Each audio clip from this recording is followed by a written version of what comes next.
Welcome back to episode 22 of More Than Words, where we finally reached Britain's western edge and discovered it's essentially a custody battle between water and land that neither side is winning.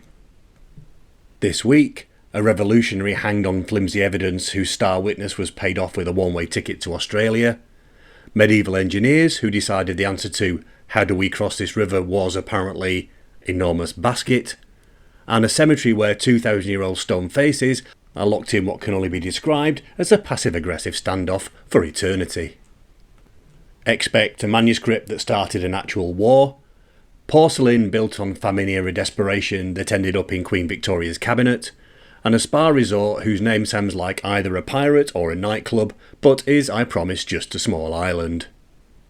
Think Irish mythology meets colonial bureaucracy, narrated by someone who's just logged steps in Miami sunshine, Liverpool nostalgia and Northern English drizzle in the same week, and is now staring at limestone cliffs trying to remember which way is east. This is stage 21, West Side Story. Time for our usual whip through the stats first, so we're now at 1,221 kilometres, which is 42.34% of the full 2,884. In other words, we've crept past the 42% mark and officially conquered the western extreme, only another 58% of Britain to go. The time taken for this stage was the 22nd to the 29th of November, and my current position is 3.5 days ahead of schedule, which is a perfectly respectable buffer for someone who spent part of the week logging steps past Art Deco hotels in subtropical November warmth and calling it cardio. Think of it as the pivot zone. We've hit the westernmost point, turned the corner, and the road now bends east, towards fens, market towns, and whatever fresh geographical nonsense awaits. Right then, let's get to it. IRL. Vice versa. This week's walking log unfolded like a 3-act drama with wildly inconsistent production values. Act 1, British winter, the trudge. Act 2, Liverpool, the smug awakens. Act 3, Miami, colour saturation achieved. Act 1. The early week was perfectly respectable. Pavement loops, golf course yomps, my ball and the fairway continuing their long-standing policy of amicable separation, and local circuits where the dogs know you're carrying treats and demonstrate appropriate mercenary enthusiasm. Quiet, steady, purposeful stuff. The kind that nudges the step count upwards and keeps the tracking spreadsheet from glaring at you like a passive-aggressive line manager who's already drafted your performance review. And this, honestly, is the reality of long-term projects. Most of the time it isn't dramatic progress or breakthrough moments. It's maintenance, it's showing up. It's doing familiar local routes in the dark because you committed to keeping a record and you're too stubborn to admit that winter has already won. Act 2. Then came Liverpool, where I met old friends, the kind who also happened to be ex-colleagues, some still working and therefore carrying the haunted look of inbox survivors. The retirees, meanwhile, behave like Outlook has finally stopped chasing them down the street and the world has permanently rescheduled to Sunday. There's a particular rhythm to these gatherings. The still employed ask about retirement with the curiosity of people contemplating a foreign country they might visit someday. The retired offer reassurances. Yes, you do adjust to not having a schedule. No, you don't miss the sense of purpose as much as you think. And yes, everyone believes they should have saved more, but it's probably fine. Then everyone dutifully shifts to the holy trinity of over 50s British conversation: tax, pensions and minor ailments. Basically the small print of ageing and freedom. Act 3.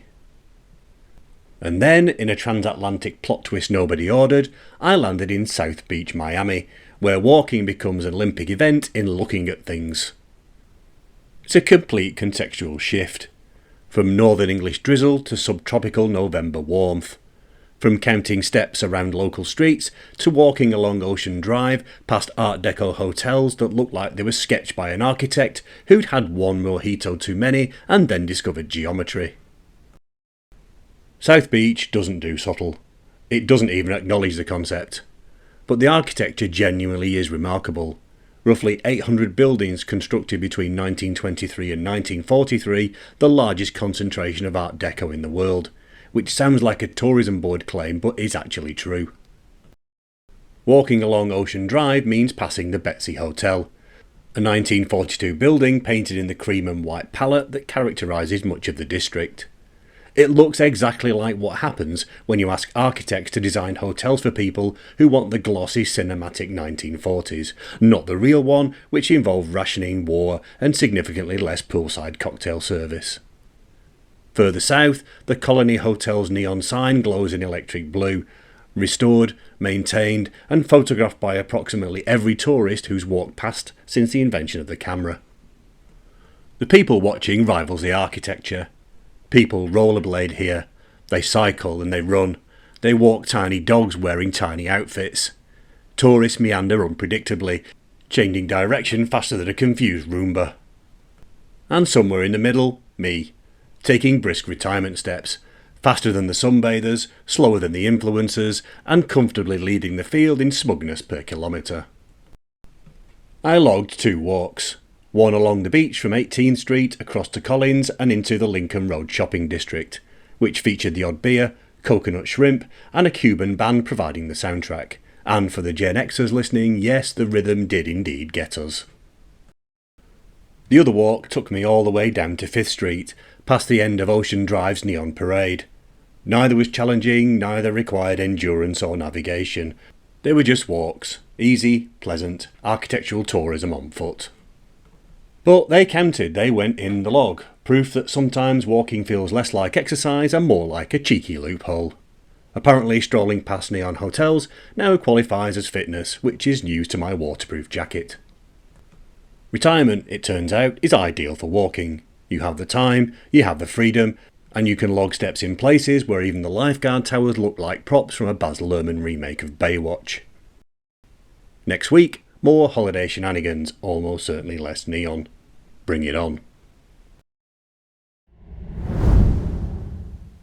Virtual Insanity Stage 22. Ediney to the cliffs of Magho. Welcome to the Lakeland County, where water has annexed nearly a third of the land and shows absolutely no sign of returning it. Locals joke that for half the year Lough Erne is in Fermanagh, and for the other half Fermanagh is in Lough Erne. A custody arrangement that suggests neither party has hired a competent solicitor. Our route this stage thread through villages where Irish is still spoken daily, before reaching Belleek, the westernmost settlement in the United Kingdom. From there the road bends east along Lough Erne's island-dotted waters all the way to the cliffs of Magho, a limestone escarpment whose sweeping views more than justify the damp. Along the way, hangman's tales, porcelain prized by Queen Victoria, pagan stones glaring out of ancient cemeteries, and vistas that explain why people settled here despite weather that seems permanently auditioning for a disaster film. It's a 40-mile passage through Fermanagh's soggy heart, where everything is either a loch, beside a loch, or destined to become one the moment the next storm gets ideas. The Big Hang Theory. We start in Ediney, tucked into the Glendarra Valley, halfway between Enniskillen and the Donegal border, the geographical equivalent of being stuck in the middle seat on a long bus ride. In the 2021 census, the town recorded County Fermanagh's highest proportion of daily Irish speakers, 4%, which either signals a genuine revival or just a stubborn streak when it comes to ticking boxes. Its name translates as middle place, which is accurate if depressingly literal.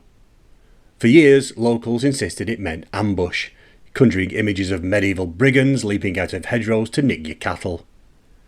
More recent theories tie it to Saint Tiarnach, which is less exciting, but more in keeping with Ireland's habit of scattering saints' names around like confetti. So, Ediney is either named after a mugging or a monk. Take your pick. A short walk away is Ediney Quarry, where the hillside looks as though a giant bread knife carved it open and left the filling exposed. Officially, it's an area of special scientific interest, which excites geologists while everyone else just hopes not to feature in the next headline about man rescued from quarry. The rock face is a geological time machine, Carboniferous limestone, sandstone and mudstone, stacked like rocky lasagna, laid down some 350 million years ago, when this corner of Ireland was less drizzle and considerably more tropical lagoon. And then there's Michael Barrett, born here in 1841, a revolutionary who became the last man to be publicly hanged in Britain. His execution outside Newgate Prison in 1868 was punishment for the Clerkenwell bombing, a botched rescue attempt that killed 12 civilians when a barrel of gunpowder went off in entirely the wrong direction. Barrett maintained his innocence to the end, and the evidence was flimsy at best. A dubious witness who was rewarded with free passage to Australia, which feels less like justice and more like a dodgy travel perk.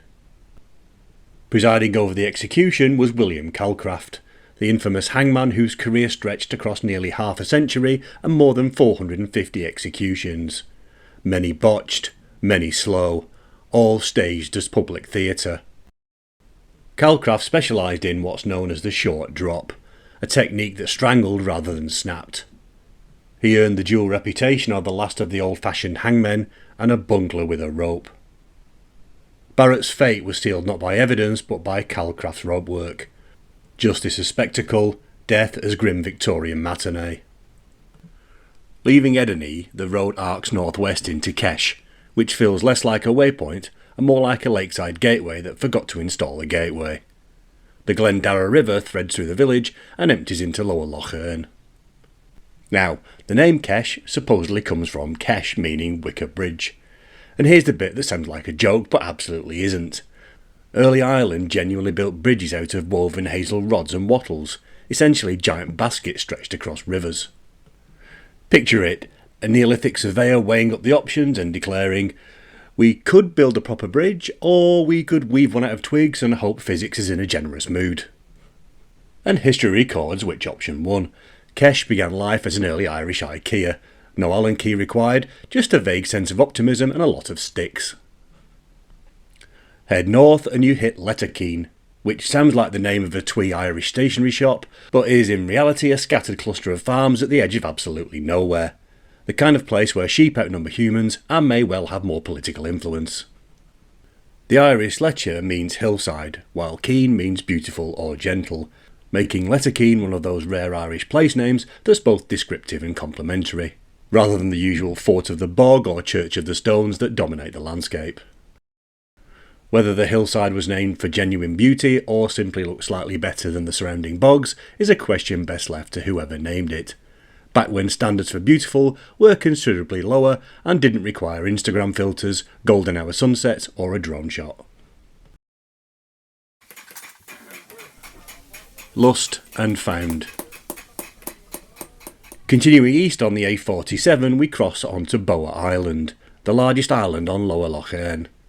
About 5 miles long, technically an island, but functionally just a scenic road with water on both sides. The bridges at either end connect it to the mainland, so you glide across it as if the lake itself has decided to host a pop-up causeway. The name comes from Bive, an Irish war goddess associated with death and crows. So if you were hoping for a cheery picnic spot, forget it.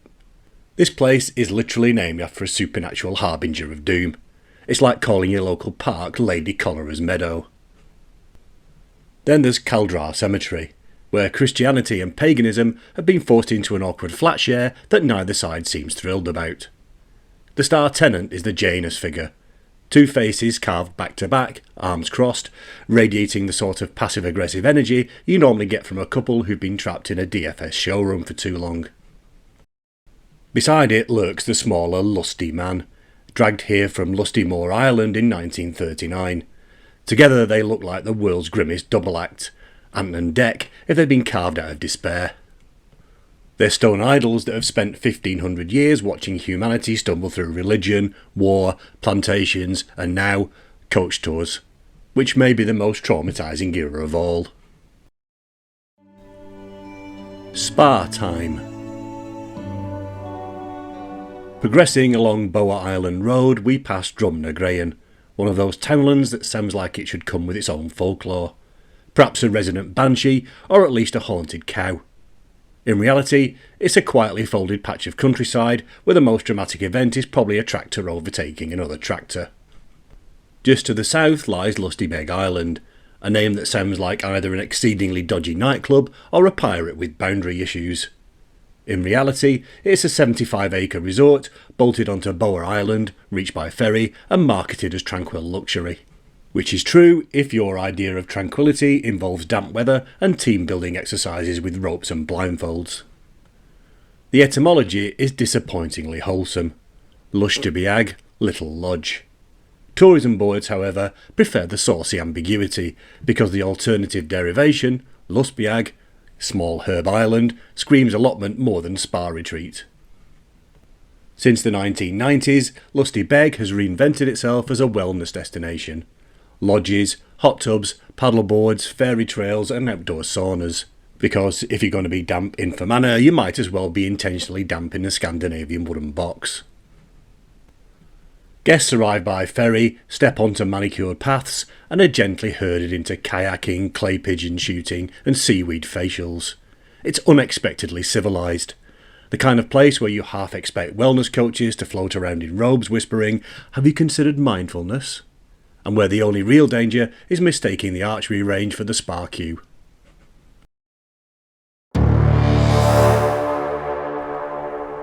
Broken legs. Crossing from Boa Island into Legs feels like stepping into a punchline. Of course it does. It's the usual Northern Ireland townland, more consonants than buildings, and a name so abruptly functional it feels like it should come with its own pair of walking socks and a stern reminder to stretch. Whether Legs comes from the Irish leach, meaning flagstone, an anglicised surname, or simply because a weary pilgrim's calves gave out here, it's the sort of etymological puzzle that excites precisely two people, the asker and the linguist obliged to admit they don't know either. A short hop away is Castle Caldwell.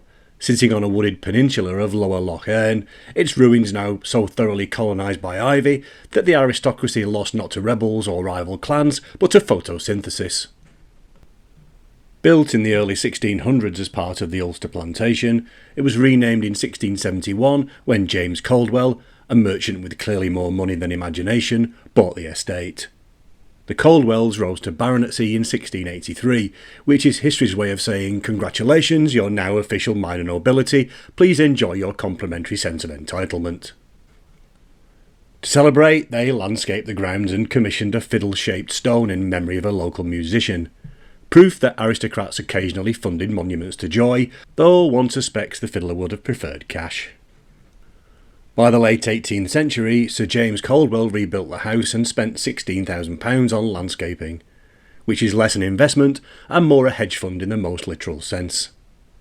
Gothic renovations in 1792 tried to keep the place fashionable, but the castle eventually slipped into decline, passing through the Bloomfield family before nature staged its quiet coup. The ivy grew like it had a very clear career plan. First the windows, then the chimneys, then world domination. A botanical day of the Triffids, only slower and considerably more polite. Salter Ego. Following the River Erne westward, the route begins to flirt with the Irish border. At Drumholme, Irish Drumhuama, ridge of the burial mound, you're technically in Donegal, but close enough to Fermanagh that the Erne itself feels like a negotiator between jurisdictions. The ridge is real, the burial mound is presumed, and the name is classic Irish cartography. Pointer to feature, add a grave, job done. But Drumholme's real claim to fame is this. For centuries, this parish was home to Ireland's oldest surviving manuscript, the Carhack of St Columba. Dating to around 560 to 600 AD, it's a psalter, fragments of the Book of Psalms in Latin, written in early Irish majuscule script, which is basically medieval shouty capitals. Think Times New Roman, font size 40 for monks who'd misplaced their reading glasses. The saga attached to it is purely early Christian drama. Legend says Colum Killia secretly copied a psalter belonging to St Finian. Finian objected, and King Diarmid ruled against Colum Killia with the judgment, to every cow her calf, to every book its copy. Medieval copyright law delivered in farmyard metaphor. It's the kind of ruling that makes you wonder if J.K. Rowling would have been entirely on board. The dispute escalated into the Battle of Culdrevnia in 561 AD. Thousands died over what was essentially a copyright claim. History's bloodiest plagiarism row. Columcille went into exile on Iona, and the Carhack became a clan relic of the O'Donnells. And they weaponised it, literally. Before battle, the Carhack was carried 3 times clockwise around the army as a talisman. To protect it, a shrine was commissioned in the 11th century, effectively putting armour on a manuscript. It was lost in battle in 1497, ransomed back, taken to France in 1691, refurbished abroad, and eventually returned to Ireland in the early 1800s. Antiquarian William Betham opened the shrine in 1813 expecting holy relics, and instead found the manuscript. The antiquarian equivalent of opening a treasure chest and discovering it's basically a filing cabinet. Back on the southern side of the border, the route arrives at Commons, a townland whose name is as blunt as its origin, shared grazing land. Commons were one of the few grudging concessions landlords made to tenants. In the 18th and 19th centuries, however, landlords decided this wasn't delivering sufficient returns to investors, i.e. themselves, and duly carved the land into private plots. The name survived, the rights didn't. Kiln me softly. And now we reach Belleek, the westernmost village in the United Kingdom, basically Britain's last outpost before you fall off the edge into Donegal, and the third of our 6 extreme points. Belleek sits partly in County Fermanagh, partly across the River Erne in County Donegal, and entirely committed to the production of porcelain so fine that breaking it feels less like clumsiness and more like committing a crime against craftsmanship. Population 904 at the last census. Small enough that everyone knows everyone else's business, large enough to support multiple pubs, which, in Ireland, is the true measure of civic viability. The village straddles the border, charming if you're a tourist, administratively nightmarish if you're trying to get planning permission for a shed. Belleek's fame hangs entirely on its pottery. Founded in 1857 when John Caldwell Bloomfield discovered kaolin and feldspar on his estate and decided famine relief could be achieved by turning geology into luxury goods. Rather than pocket the profits, he built a factory. By 1863, the kilns were producing Pairean ware. Porcelain so thin it's practically translucent, so delicate it requires 16 pairs of hands to survive the production process, and so collectible that Victorian nobility were practically queuing at the kiln door. From the start, Belleek punched well above its weight. Railway lines were laid to deliver coal, exports reached Australia and America by 1865, Queen Victoria herself bought pieces that probably shattered if anyone breathed too enthusiastically nearby. The company lurched through ownership changes, post-war modernisation, and an early 80s near collapse that halved the workforce. Today, Belleek pottery is owned by US investors, because nothing says local artisanship like a conglomerate running a 100-person factory. It produces over 100,000 pieces a year and attracts close to 200,000 visitors, where you can watch artisans hand-paint shamrocks, weave porcelain baskets thinner than the plot of a mid-budget Netflix thriller, and fire pieces so delicate they look ready to disintegrate if you stare at them too hard. Bloomfield's famine-era project has mutated into a global export business, proof that in Fermanagh, even disaster relief can be monetised, branded and sold as translucent luxury. Token territory. And with that we pivot. We now begin the long journey eastwards towards Lowestoft and Home Fen, the easternmost and lowest points on our odyssey. 882 kilometres of unspoilt countryside, bustling market towns and award-winning tea rooms. Translation, mud, traffic, scones. Next up, Mara Boy, which sounds more like a playground superhero. Cape made from crisp packets, powered by a sugar rush, sworn enemy of bedtime. In reality, it's a barony in County Fermanagh, whose Irish name means yellow plain, which is awkward because the landscape is less golden meadow and considerably more bog-brown drumlins. It's the cartographic equivalent of calling a swamp Rainbow Heights. A barony in Ireland is a historical subdivision of a county, broadly equivalent to the hundreds in England, mainly used for landholding and taxation. Think of them as the bureaucratic Lego bricks of Irish counties, invented by Tudors, shaped by Norman conquest, but often just a rebrand of older Gallic territories. They don't run anything today, but they linger in maps like the ghost of medieval admin. Marrowboy was ruled by the old Flanagans, then written into Elizabethan paperwork in 1585 as the half-toe of Marrowboy. This wasn't a medieval pedicure, it was a clerical mangling of the word tua, meaning territory. So Marrowboy was immortalised not as a proud Gallic lordship, but as half a toe. Proof that colonial bureaucracy could turn geography into a footnote. Earn a living. To the east, Roscoe, which sounds like a forgotten Game of Thrones outpost, but is in reality a townland in County Fermanagh. Its Irish name, Roscoe, translates as promontory of the Weir, which is a poetic way of saying slightly damp field with a lump in it. It sprawls across 152 hectares, just enough land to feel important in a parish newsletter, but not enough to matter in any galactic sense. The Dundas family once perched in Roscoe House, guarding the River Ern's bottleneck like aristocrats defending the world's least strategic choke point.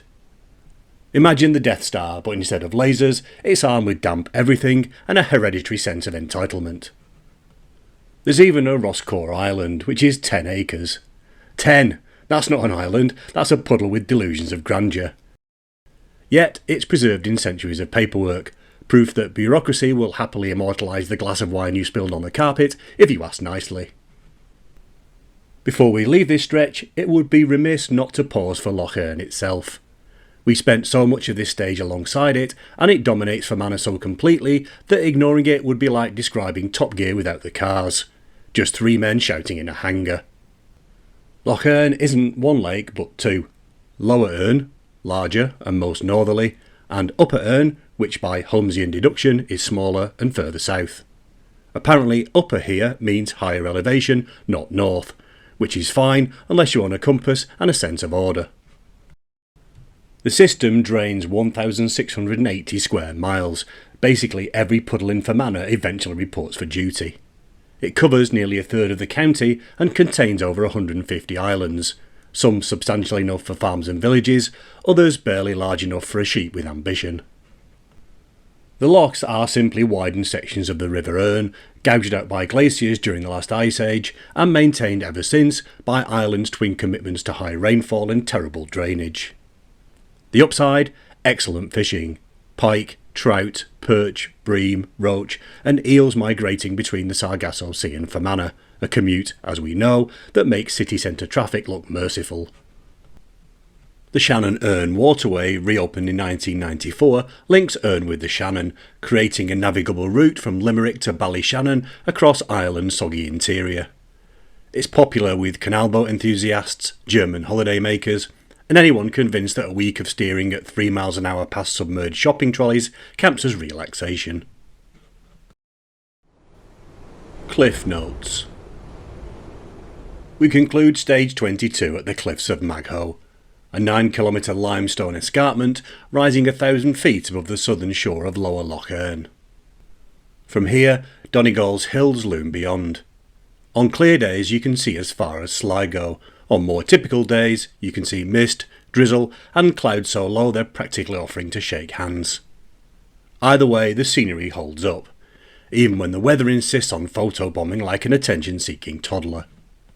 The cliffs themselves are carboniferous limestone scarps, folded and contorted like geology attempting origami after 3 pints, with scree and shale below. Dramatic, much favoured by climbers and walkers, and officially designated as an area of special scientific interest. The usual bureaucratic shorthand for rare plants and birdlife worth protecting until someone built a car park over it. During this stage we've seen ambush villages, wicker bridges, myth-haunted cemeteries, luxury islands, ruined castles, a manuscript that started a war, and a porcelain empire built from famine. Belleek marks the westernmost point, the edge of the UK, the pivot where the journey turns east again. So stage 22, completed it mate. Cliffs conquered, puddles immortalised, paperwork filed. The road now bends towards the next absurdity. Thanks for listening to More Than Words. If you've enjoyed it, please share it, review it, or at least use it as a very niche white noise machine. Next time, we head east. Scones await. See you next time.